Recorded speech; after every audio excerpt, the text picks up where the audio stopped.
오늘은 10장입니다. 사도행전 10장. 여기서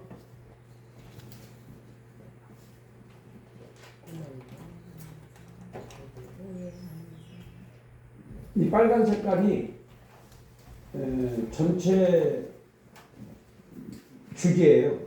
빨간 색깔이. 빨간 색깔 한번 읽어볼까요? 시작. 예루살렘 교회의 핍박은 온 유대와 사마리아까지 확장됐다. 그러니까 핍박을 하면 교회는 줄어드는 것이 아니라 더 늘어납니다. 그 기독교의 역사가 그걸 설명하고 있어요. 그래서 우리는 쫄지 말고 더 강력한 영권을 가지고 오히려 우리가 1907년에 붕의 역사가 일어날 때 그때 을사보호조약 맺고 나라가 넘어갔을 때예요. 근데 그때 성령운동이 시작이 됐어요. 그래서 대한민국도 지금 대한민국 넘어간 거나 마찬가지인데 을사년에 지금요. 그 금년에 성령운동이 일어나야 돼요. 대한민국에 성령운동이 일어나면은 더 큰 역사가 일어나고 핍박이 오고 교회가 줄어드는 것이 아니라 교회가 대형 교회는 이제 줄어들겠지만은 오히려 잔잔한 교회들이 더 많아지리라고 믿어요. 그러니까 우리는 절대로 부정적으로 생각하면 안 돼요. 항상 예수님은 이긴다. 왜냐? 예수님은 우리의 대장이시니까 나는 이긴다. 네. 대장만 따라가면 된다. 네. 인간들 따라다니지 말고. 그러기 위해서는 내가 말씀을 알아야 돼. 이렇게 해석하면 이렇고 저렇게 해석하면 저렇게 아니에요. 성경은 하나이기 때문에 예수님의 발자취만 따라가면 되고 그분들의 사도들의 발자취만 따라가면 되는 겁니다. 그래서 성경이 소중하고 그게 기준이 되니까. 그래서 아무리 우리가 신비주의로 빠지고 뭐로 빠지는데 빠졌다가도 나중에 결과적으로 궁극적으로 말씀으로 돌아와요. 결과적으로는.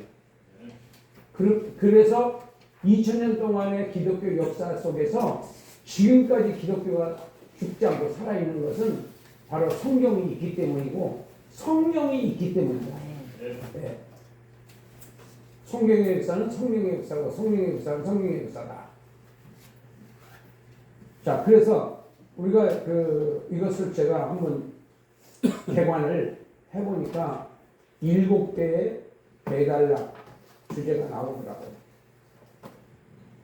한번 주제만 한번 읽어보겠습니다. 1번 고넬료의 환상 1절로 8절, 2번 베드로의 환상 9절로 16절, 3번 베드로의 환상에 대한 고민과 성령님이 말씀하시다 17절로 23절 상반절.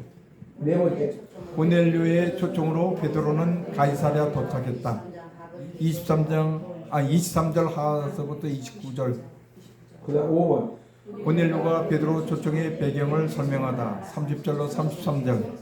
6번 베드로는 이방인들에게 예수님을 전했다 34절로 43절. 7번 물 침례와 성령 침례의 차이점 44절로 48절. 네. 어떤 차이점이 있는지 알아볼 거고 그래서 이제 1번으로 가겠습니다. 이때는 베드로는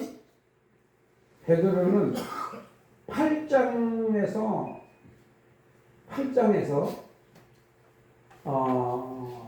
사마리아에 성령 충만이 임했다는 소식을 듣고 사마리아 사람들은 성령을 안 받는 줄 알았거든. 못 받는 줄 알았어요. 유대인들이.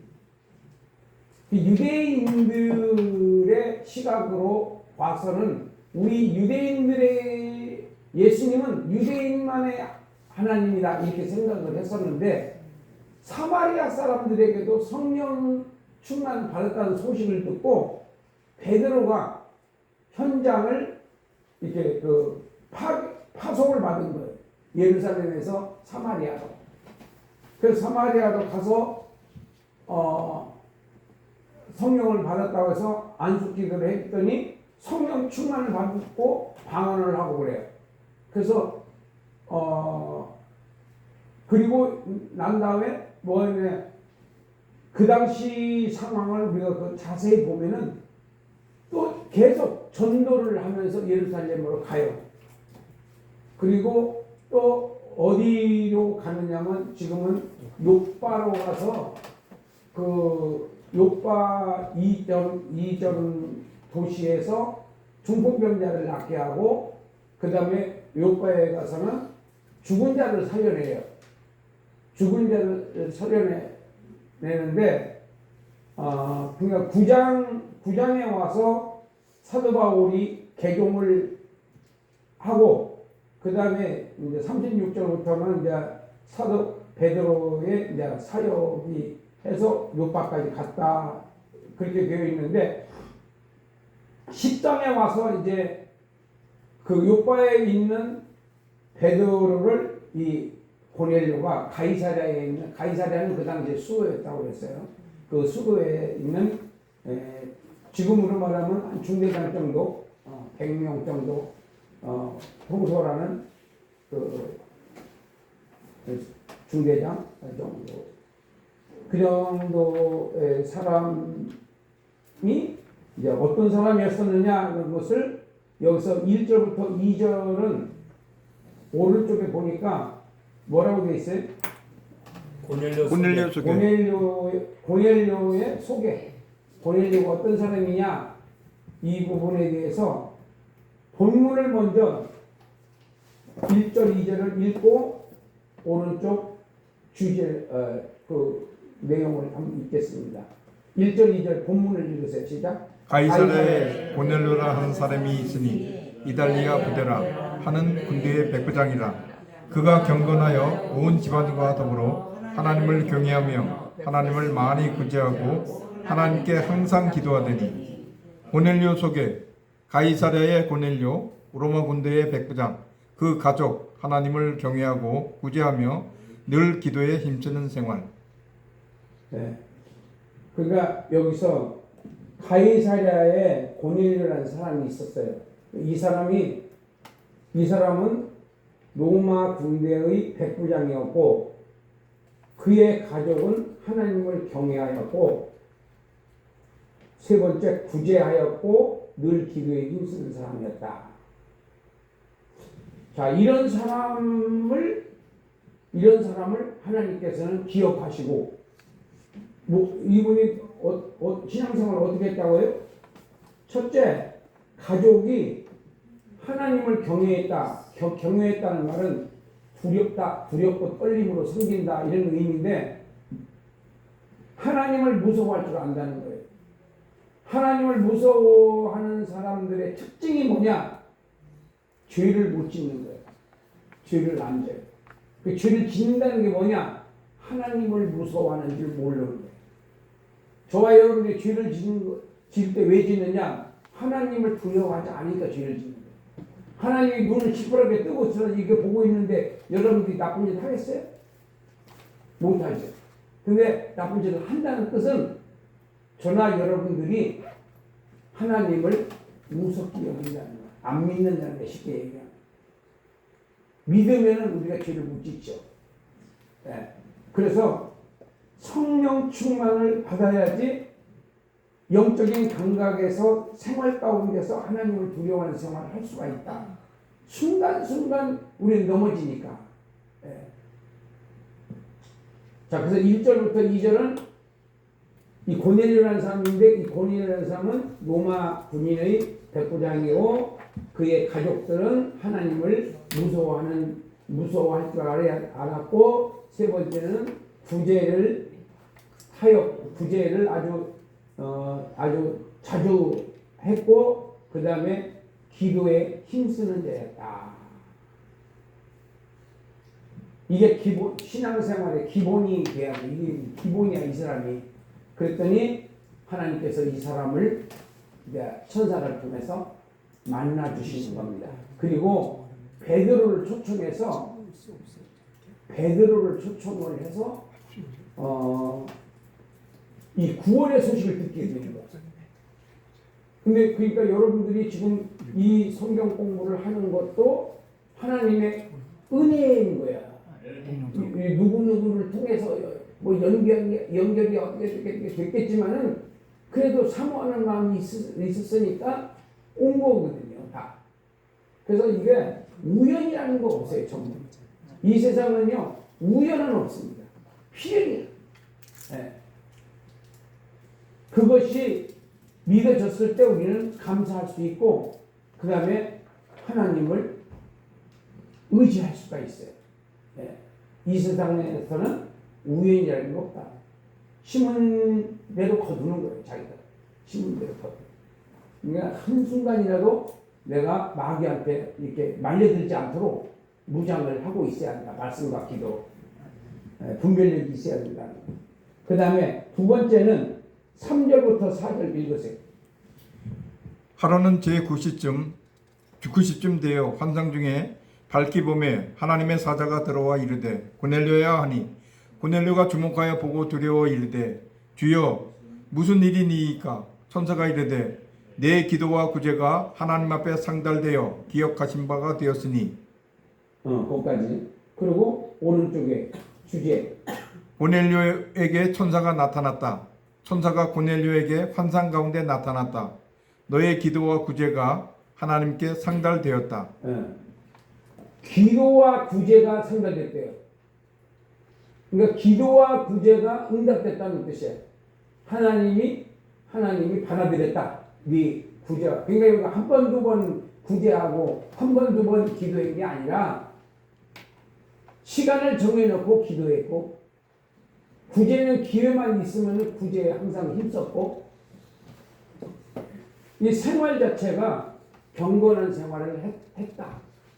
그것을 이 천사가 이렇게 설명을 해주는, 네가 이렇게 했는데 하나님이 받아들이셨다. 드디어. 여러분들도 그렇게 받아들이시기 바랍니다. 네. 그 다음에 5절, 6절. 내가 지금 사람들을 요파에 보내어 베드로라 하는 시몬을 청하라. 그는 무두장이 시몬의 집에 유숙하니 그 집은 해변에 있다 하더라.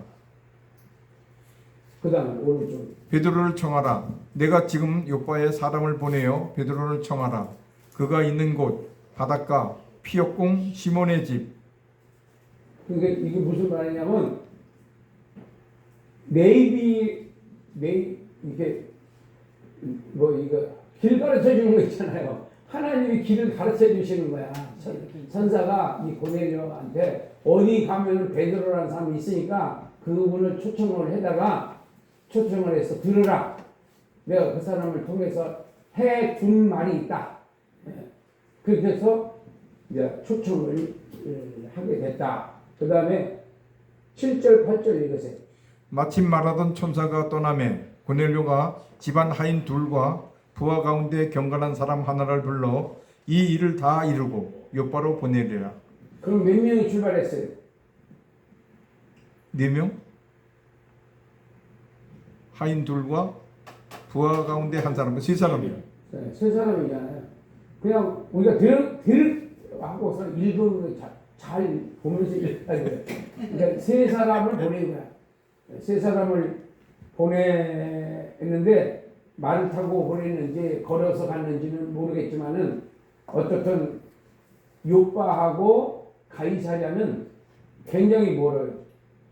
가이사랴는 갈릴리 쪽의 해변가에 그쪽 갈릴리 호수 쪽이 아니라 지중해 쪽에 있는 도시고, 그 다음에 요파는 제일 아래 가자지구 잎에 있는, 지금으로 보면 텔아비브예요. 지금 거기가 수도거든요. 이스라엘의 수도. 그 텔아비브를 그 당시에 요파라고 했었어요. 거기까지 가려면 엄청 먼데 거기에 가서 그분을 모셔다가 그분의 말을 들어라.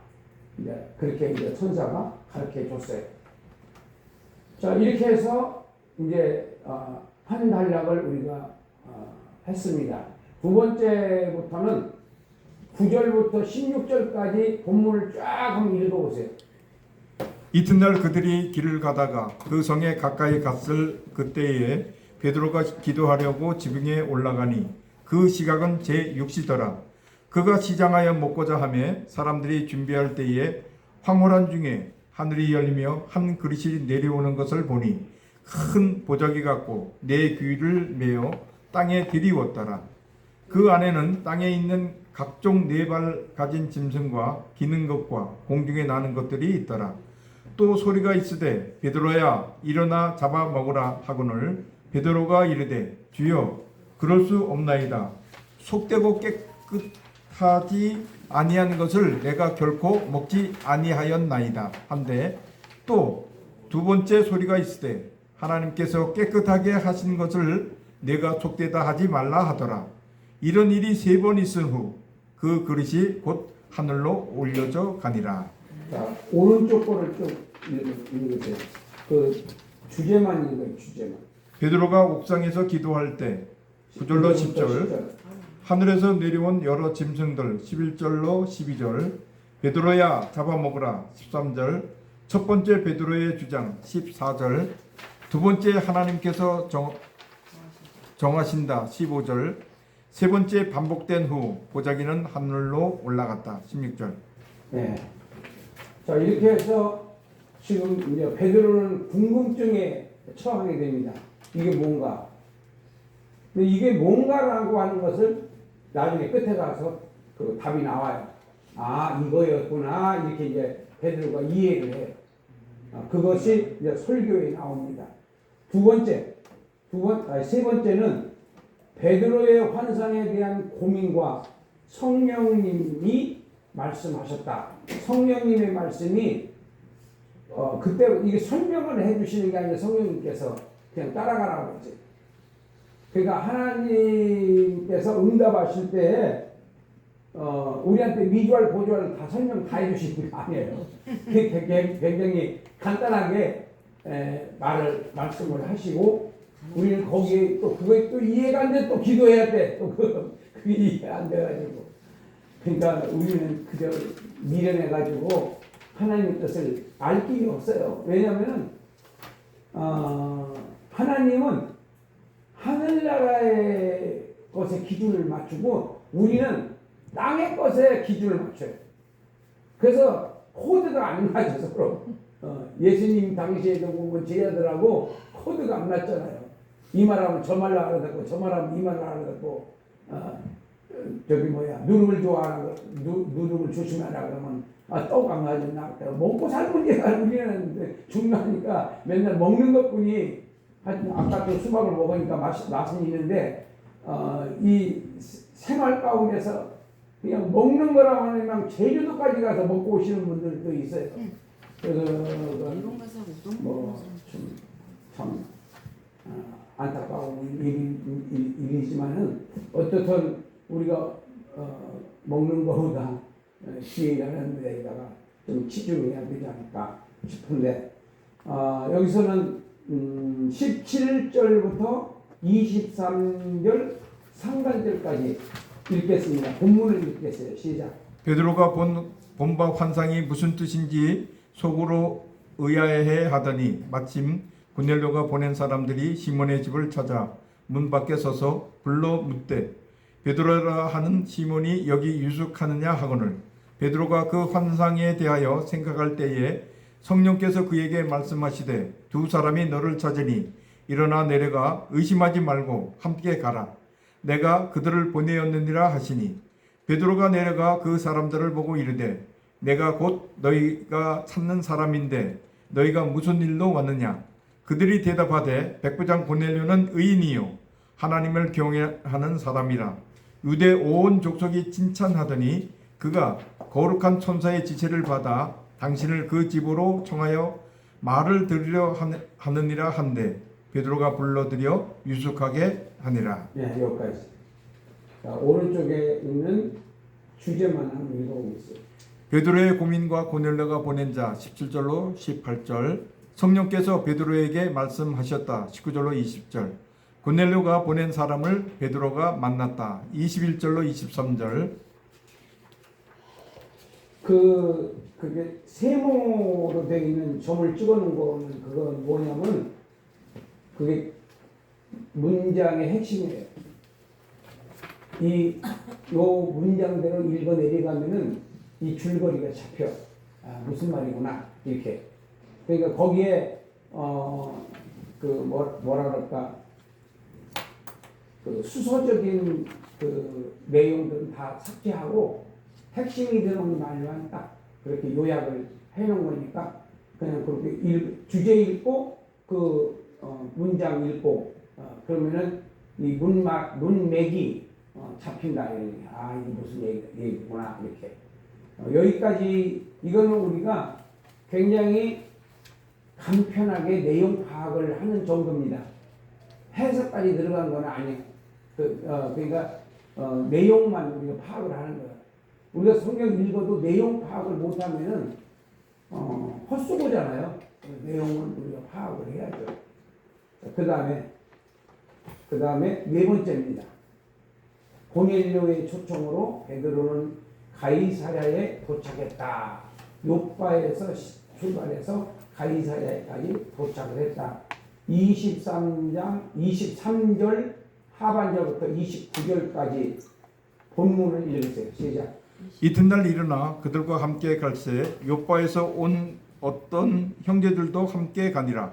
이튿날 가이사랴에 들어가니 고넬료가 그의 친척과 가까운 친구들을 모아 기다리더니 마침 베드로가 들어올 때에 고넬료가 맞아 발 앞에 엎드려 절하니 베드로가 일으켜 이르되 일어서라 나도 사람이라 하고 더불어 말하며 들어가 여러 사람이 모인 것을 보고 이르되 유대인으로서 이방인과 교제하며 가까이 하는 것이 율법인 줄은 너희도 알거니와 하나님께서 내게 지시하사 아무도 속되다 하거나 깨끗하지 않다 하지 말라 하시기로 부름을 사양하지 아니하고 왔노라. 묻노니 무슨 일로 나를 불렀느냐. 네. 자, 요빠에서 가이사랴에까지 지금 이제 도착한 것을 여기서 지금 몇 절에서 23절 상반절부터 하반절부터 이튿날 요빠에서 온, 그 다음에 주제만 먼저 좀 읽어볼까요? 오른쪽에 요빠에서 출발하여 가이사랴에 도착 23절 하반절로 24절. 베드로는 이튿날 가이사랴에 도착했다. 고넬료는 친구들을 불러 베드로를 기다리고 있었다. 베드로가 들어올 때 고넬료가 발 앞에 절을 하였다. 25절. 베드로는 절하는 것을 만류하였다. 26, 27. 고넬료와 대화를 한 후 사람들이 모인 방으로 건너갔다. 무슨 일로 나를 불렀습니까? 28, 29절. 내가 이방인의 집에 들어온 것은 율법에 금지되어 있다. 하나님께서는 사람을 차별은 안 된다고 환상으로 계시하셨기에 거절하지 않고 왔다. 무슨 일로 나를 초청하였습니까? 응? 무슨 일로 나를 불렀습니까? 예. 여기까지. 예. 지금 어디 상반절 23절 상반절 보면 이날 그들과 함께 갈새 요빠에서 온 어떤 형제들과 함께 가니라. 여기가 이게 나중에 가면 이게요 증거로 남아요. 이 사람들이 유대인들이 생각할 때는 이방인들이나 사마리아 사람들은 성령을 못 받는 걸로 생각을 했어요. 그리고 이방인들이 성령 충만 받는 거 보고 깜짝 놀라는 장면이 나와요. 그러니까 자기들만 받는다고 생각을 했던 거예요. 근데 이 사람들이 직접 가서 이방인들이 성령 충만 받는 것을 현장을 봤어요. 본 게 어디서 그 효과가 나타나느냐면 11장에 가서 보면은 예루살렘에 있는 그 본부에서 베드로를 책망해요. 이방인들의 집에 가서 밥 먹었다고. 그때 이 증인들이 있었잖아요. 요바에서 같이 간 사람들. 그 사람들이 증거를 서주는 거야. 실질적으로 우리하고 똑같이 성령 충만 받았다. 이 사람들도. 그때 베드로가 하나님이 인정한 것을 우리가 누군데 그 사람들한테 물침례를 주는 거에 대해서 뭐 줘야 된다 안 줘야 된다 그렇게 판단할 수 있느냐. 하나님이 결정하신 것을 이렇게 이제 설명을 하니까 그러면 이방인들에게도 생명의 성령을 주셨단 말인가? 이렇게 이제 뭐 받아들이지 않을 수가 없는 거죠. 그래서 이제 열리기 시작을 한 장면이 나옵니다. 그 다음에 이제 다섯 번째 가겠습니다. 다섯 번째. 고넬료가 베드로 초청의 배경을 설명했다. 30절부터 33절. 고넬료가 이르되 내가 나흘 전 이맘때까지 내 집에서 제9시 기도를 하는데 갑자기 한 사람이 빛난 옷을 입고 내 앞에 서서 말하되 고넬료야, 하나님이 내 기도를 들으시고 내 기도를 기억하셨으니 사람을 요바에 보내어 베드로라 하는 시몬을 청하라. 그가 바닷가 무두장이 시몬의 집에 유숙하느니라 하시기로 내가 곧 당신에게 사람을 보내었는데 오셨으니 잘하였나이다. 이제 우리는 주께서 당신에게 명하신 모든 것을 듣고자 하여 다 하나님 앞에 있나이다. 자, 그 다음에 주제. 고넬료가 천사를 만났다. 30절로 31절. 고넬료가 베드로를 초청하게 된 배경. 32절로 33절. 자, 여기서 이제 30절에서 보면은 29절에서 보면은 베드로가 그래요. 우리가 여기 오면 안 되는데 나도 환상을 보고 가라고 해서 지금 왔는데 부름을 사용하지 않고 오기는 했는데 무슨 일로 나를 불렀느냐 이렇게 물어보잖아요. 29절에서. 그러니까 30절에서부터 고넬료가 이르되 이제 자기 간증을 하는 거예요. 여기서. 그래서 지금은요 지식을 이렇게 전하는 것도 굉장히 중요합니다만은 경험을 설명할 때 더 먹혀 들어가는 시대야 지금. 경험을. 그러니까 우리가 체험이 필요하다 이거예요. 성령님이 나를 어떻게 은혜를 주셨고 어떻게 나를 지금 사용하신다. 이것을 자기가 체험한 것을 설명을 하면은 그 지식이 더 신뢰감을 준다 이거지. 경험을 얘기하는. 그래서 여기서 지금 무슨 내가 어떻게 기도 생활했고 내가 부재를 어떻게 했고 이런 것을 얘기하는 것보다는 실질적으로 천사를 만난 얘기를 해버리니까 두말할 필요가 없이 그래서 나를 추측했구나 베드로가 그때 생각을 했다는 그런 겁니다. 그 다음에 6번 한번 읽어보세요. 베드로는 이방인들에게 예수님을 전했다. 34절부터 43절까지 본문 읽으세요. 베드로가 입을 열어 말하되 내가 참으로 하나님은 사람의 외모를 보지 아니하시고 각 나라 중 하나님을 경외하며 의를 행하는 사람은 다 받으시는 줄 깨달았도다. 그러니까 34절은 유대인이고 35절은 이방인이다. 35절 다시 한번 읽어보세요. 34절부터 35절. 베드로가 입을 열어 말하되 내가 참으로 하나님은 사람의 외모를 보지 아니하시고 각 나라 중 하나님을 경외하며 의를 행하는 사람은 다 받으시는 줄 깨달았도다. 이렇게 깨달은 거야, 이 베드로가. 그다음 만유의 주 되신 예수 그리스도로 말미암아 화평의 복음을 전하사 이스라엘 자손들에게 보내신 말씀 곧 요한이 그 세례를 반포한 후에 갈릴리에서 시작하여 온 유대에 두루 전파된 그것을 너희도 알거니 하나님이 나사렛 예수에게 성령과 능력을 기름 붓듯 하셨음에 그가 두루 다니시며 선한 일을 행하시고 마귀에게 눌린 모든 사람을 고치셨으니 이는 하나님이 함께 하셨습니다. 우리는 유대인의 땅과 예루살렘에서 그가 행하신 모든 일의 증인이라. 그를 그들이 나무에 달아 죽였으나 하나님이 사흘 만에 다시 살리사 나타내시되 모든 백성에게 하신 것이 아니요 오직 미리 택하신 증인 곧 죽은 자 가운데서 부활하신 후 그를 모시고 음식을 먹은 우리에게 하신 것이라. 우리에게 명하사 백성에게 전도하되 하나님이 살아있는 자와 죽은 자의 재판장으로 정하신 자가 곧 이 사람인 것을 증언하게 하셨고 그에 대하여 모든 선지자도 증언하되 그를 믿는 사람들이 다 그의 이름을 힘입어 죄사함을 받는다 하였느니라.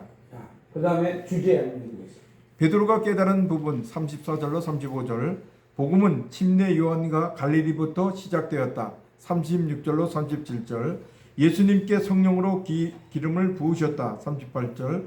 사도들은 예수님에 대한 산 증인들. 39절로 41절.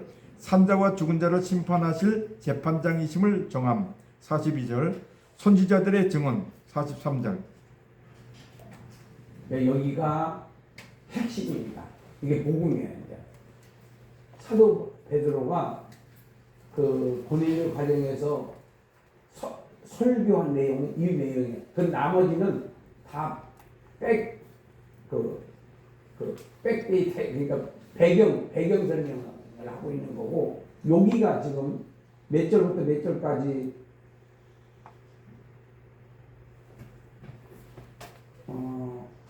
34절부터 43절까지가 여기가 설교예요. 이방인에게 하는 첫 번째 설교예요. 여기가. 그러니까 사마리아는 상종 못할 사람들이 사는 데고, 그 다음에 그 요파 이쪽은 유다 백성이야. 그쪽 전부. 그러니까 사마리아를 중심으로 해서 아래가 유다 지방이고, 그 다음에 사마리아 지방이고, 그 다음에 갈릴리 지방이에요. 그러니까 북쪽이 갈릴리, 남쪽이 유다, 중간이 사마리아 지방이에요. 지금 우리나라 말하면 호남 지방, 영남 지방, 저기 강릉을 어디를 뭐라고 해요? 영동 지방. 영동 지방. 영동 지방. 그다음 충청 지방. 경기도를 무슨 지방이에요? 수도권. 수도권이라고 해요? 네. 하여튼 그런 식으로 이 지금 이스라엘도 북부, 중부, 남부. 북부는 갈릴리 지방, 중부는 사마리아 지방, 남부는 유다 지방. 이렇게 갈라서 성경에 나오는 내용을 보면 그렇게 되어 있어요. 여기서는 지금 저기가 유다 지방에서 지금 갈릴리 지방 쪽으로 지금 갔는데, 거기서 이방인에게 이제 첫 설교 지금 하는 장면이 나와요.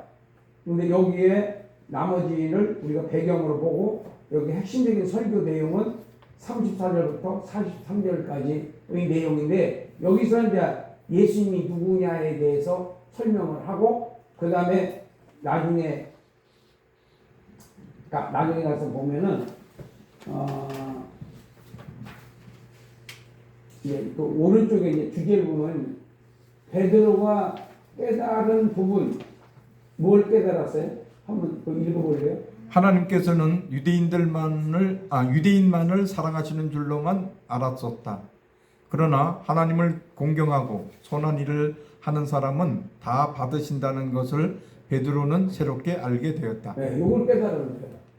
그래서 뭘 보고 깨달은 거예요? 고넬료의 고백을 보고 깨달은 거야. 이 사람이 평소에 이렇게 여호와 하나님을 경외했구나. 그 다음에 두 번째는 복음이 언제부터 시작이냐면은 세례 요한이 예수님이 지나가실 때에 보라, 세상 죄를 지고 가는 하나님의 어린 양이다. 여기서부터 이제 예수님을 증거하기 시작을 했고 또 예수님 자신이 또 이제 설명을 했는데 거기서 3번 보면은 오른쪽에 동그라미 3번 예수님께 성령으로 기름을 부어 여기가 이사야 43장 61장 여기에 이제 이 예수님이 그 성령을 기름 부음 받을 것을 예언을 하고 있어요. 거기서 하나님은 예수님께 성령과 능력을 부으셨고 늘 함께하셨다. 그게 뭐냐면 예수님은 두루 다니시면서 선한 일을 행하셨고 귀신에게 눌린 모든 사람들을 고쳐주셨다. 그리고 병도 고쳐주시고 그러는 거예요. 이런 것들이 우연이 아닌 거예요. 예수님이 하나님의 아들이라고 하는 것을 증거하는 거예요. 그러니까 저와 여러분들도 목사라고 한다면은 그런 능력이 다 있어요. 안 쓰는 것뿐이야. 우리가 기도 안 하면 안 나타나지만은 기도하면 나타나게끔 돼 있어요. 근데 그걸 사용해야 되는 거예요. 그 사용해서 그런 게 나타나면 권위가 쓰는 거예요. 아, 주의 종 맞네. 이렇게. 근데 하나 명도 안 고치고 그냥 기도한다고 하는데 뭐 이런 기적과 이런 것들이 하나도 안 나타나. 안 나타나는 게 잘하는 게 아니에요. 나타나는 게 잘하는 거예요. 예수님도 맨날 병 고치고 한번 보세요. 사복음서 이렇게 보면은 항상 말씀 전하고 난 다음에 병 고치고 난 다음에 말씀 전하고 이거는 짝이야 짝. 말씀과 병 고치는 것은 짝입니다. 그러면 말씀만 전하고 병 안 고쳐. 그럼 잘못된 거예요. 그게 잘하는 게 아니에요. 정상적인 교회는 하나님이 살아계신 것을 눈으로 보여야 돼. 눈으로 보여야 돼. 그 목사님이 하는 말씀은 땅에 떨어지지를 말고 사무엘처럼 다 이루어져야 돼. 그게 정상적인 주의 종이야. 네. 그냥 뭐 목사 한 수 받으면 되는 게 아니고 그런 능력이 나타나야 돼. 능력. 그게 정상이라고 해요. 사도행전은 전부 그래서 아니 예수님의 생애와 사역이 그랬고 그 다음에 사도들도 여러분 사도들 다 읽어보세요. 다 그 얘기예요. 그 내용이에요. 그런 게 안 나타나는 것은 각자가 그렇게 말할 수는 없지만은 기왕이면은 나타나는 게 좋죠. 나타나는 게 정상이고 예수님이 그렇게 하셨고 우리의 선배이신 사도들이 그렇게 했으면 나도 그렇게 해야 정상이지. 안 하는 게 뭐 잘하는 거예요. 그게 경건한 거예요. 그거는 외식이야. 외식입니다. 나타나는 게 정상입니다. 안 나타나는 게 비정상이에요. 네. 이거는 확실한 거예요. 뭐 보수 어쩌고 저쩌고 다 쓸데없는 소리입니다, 여러분들. 네. 성령의 역사가 나타나는 게 정상이에요.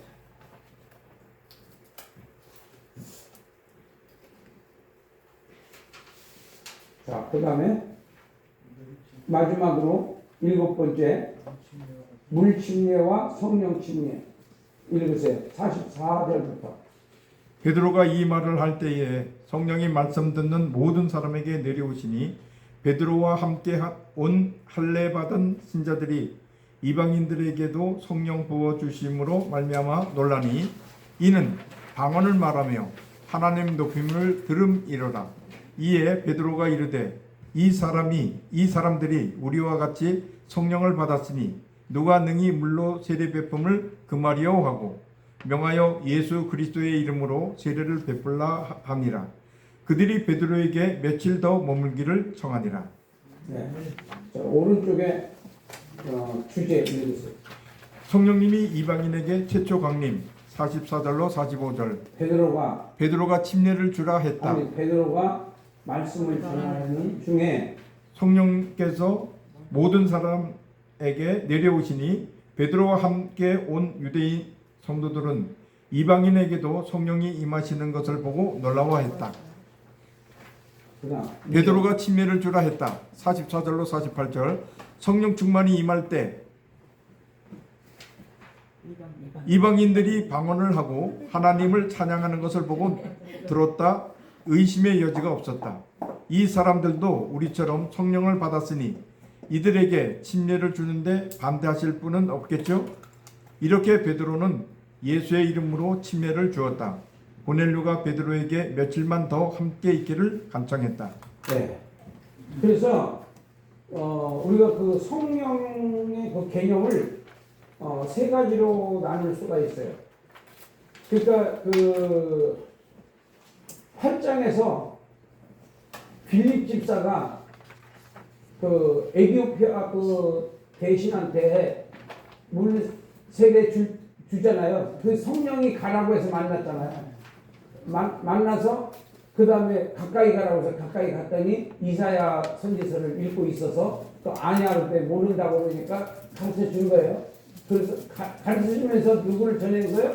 그분이 예수님이다. 이렇게 전해서 그 예수님을 믿고 세례를 받으면 구원을 받는다. 그렇게 전했어요. 그랬더니 그것까지 성경에 다 나와 있지는 않지만 그 추정으로 해서 그 얘기예요.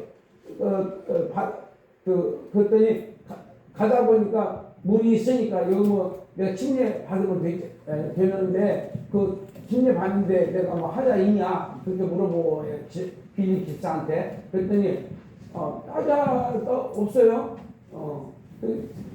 지금으로 말하면 이제 집사가 침례 준 거잖아요. 지금은 그 시비 걸을 수 있겠지만은 그 당시는 그러니까 우리가 선교지에 가서 세례 줄 수 있는 침례 줄 수 있는 겁니다. 그리고 그렇게 침례를 주고 나서 이렇게 물에서 딱 올라오니까 빌립 집사가 없어져 버렸어.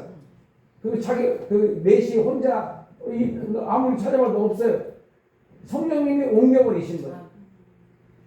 그런 역사 속에서도 이 사람이 충만받은 건 아니야. 네. 충만받은 것 나타나는 현상이 첫째 방언, 두 번째 방언 못 받는다 치더라도 찬양, 하나님을 찬양, 예수 그리스도를 통해서 하나님을 찬양하는 그런 이 방언 통역의 통역, 방언 어떨 때 할 때는 어떨 때는 통역할 때가 있고 예언할 때가 있고 그런 현상이 나타나. 내가 지금부터 50년 전에 받았나 나는. 근데 그 성령 충만을 그렇게 받았을 때 그 현상을 뒤돌아보면은 좀 약간 무아지경이야. 그리고 막 이 시가 그렇게 막 나와요. 그 시가 찬송, 방언, 통역 무슨 통역을 내가 방언하고 그다음 통역 바로 나가더라고. 그리고 이제 막 몇 번 바뀌더라고 이 방언이. 그런 체험을 이제 했는데 하는 게 중요한 것이 아니라 그걸 유지하는 게 중요해요. 유지하는 게. 근데 우리는 그렇게 한번 경험을 하고 잊어버려. 그 다시 받기가 얼마나 힘드는지 모르는데 그거를 놓쳐버릴 수 있기 때문에 우리가 항상 경건하게 생활하고 하나님을 의지하고 자꾸 기도하다 보면은 이제 그런 또 체험을 얻게 될 때 요즘은 내가 조금만 저기 자꾸 울어요. 내가 요즘은 자꾸만 지금도 자꾸만 눈물이 글썽글썽하고 목이 메이고 자꾸 그러거든요. 그러니까 전에가 아니라 몇 년 전만 해도 굉장히 강박했었고 눈물은 뭐 한 방울도 없었는데 이제는 뭐 이상하게 눈물이 자꾸 나가가지고 좀 말을 이을 수가 없을 정도로 그렇게 되는데 왜 그러냐? 그 이유가 뭐냐면 요즘은 굉장히 내가 예수님을 만나고 싶어. 근데 뭐 보고 싶어.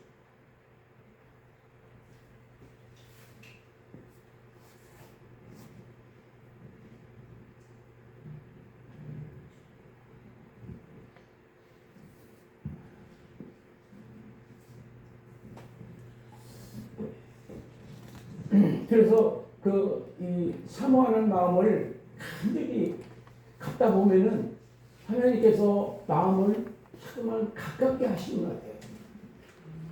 내가 너와 함께 있다. 하나님 자꾸만 나는 너무너무 성경을 알고 싶어요.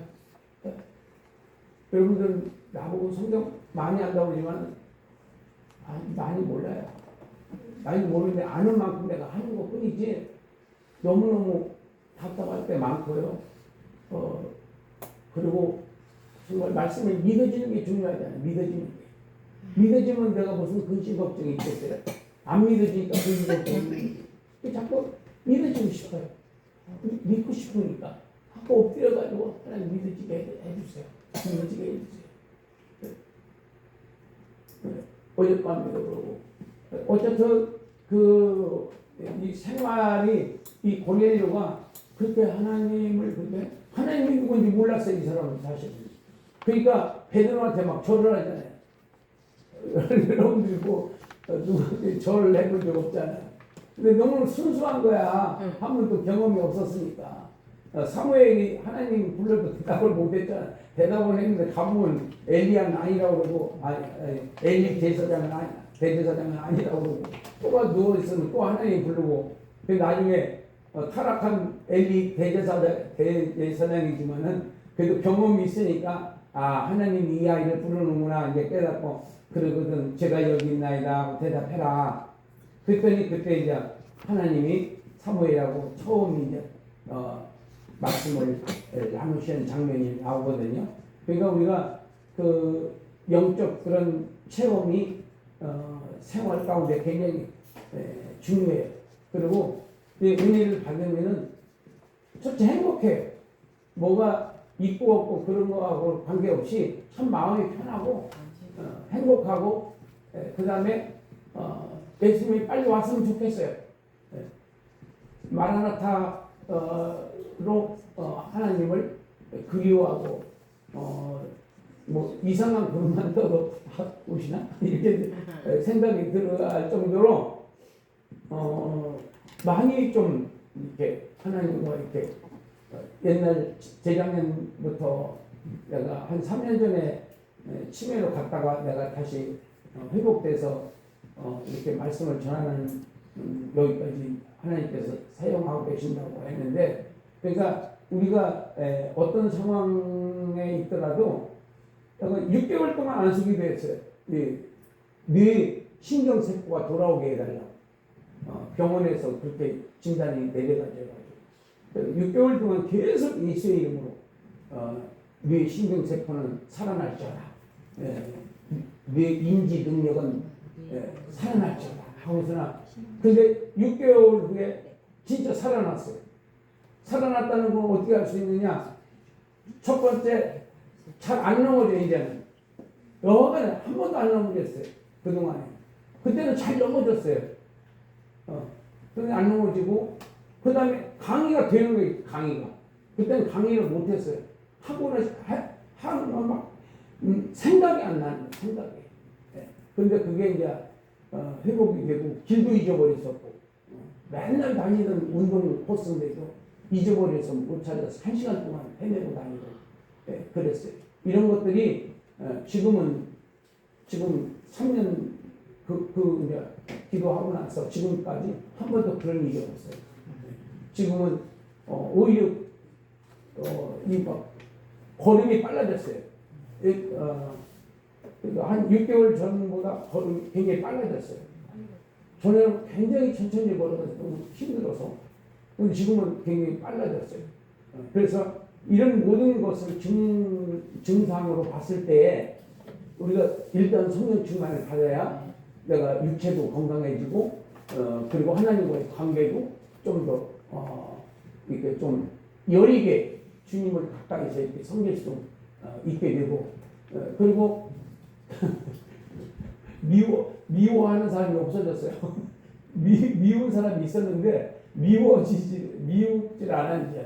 이제는 다 그냥 다 이해가 되고 다 받아들이고 이렇게 굉장히 그러니까 내 마음이 평안한 거예요. 미운 사람이 없으니까.